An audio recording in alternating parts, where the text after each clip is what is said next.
بسم الله الرحمن الرحیم. ګوره محترمو د دې قانون نوم دی دونغاون بوکاون والا قانون.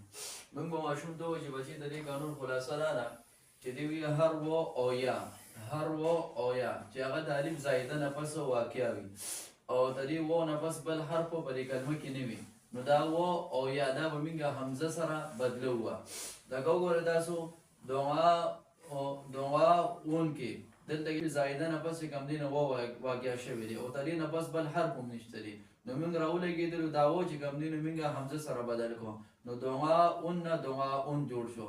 دا شانتي بوکایون دلته کې دا یا راغلی ده د الف زائده نه پس او دې نه پس بل حرف هم نشته دی، نو دا یا موږ سره بدل کړله حمزه سره بدل کړل بوکاون شو. دا شان ملکاون او دغه شانتي قضایون قضاون. د دې طریقې سره ماشوم باندې باندې پوهه کول پکار دي. ګوره محترمو د دې قانون نوم دی دغه والا قانون. دی وی هر و او متحرک وي او معقبه چې کوم دي نو ته دې مکسور وي، کو هغه په افعالو کې وي او په اسماو کې وي، نو دغه و به چې کوم دي نو موږ څه کوو یا سره به بدلو.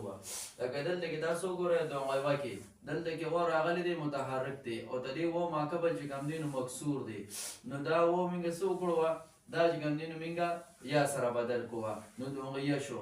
دا شان جو سیوت کې وګورئ و راغلی دی متحرک دی معقبه چې کوم دي نو مکسور دی، نو دا و به موږ یا سره بدل کوو، جو سیوت نه به جوسیت جوړ شي. دا شان په اسماو کې دا غیبتون و راغلی دی معقبه مکسور دی، نو دا و به چې کوم دی موږ یا سره بدل کوو، نو دا غیتون ته جوړ شو.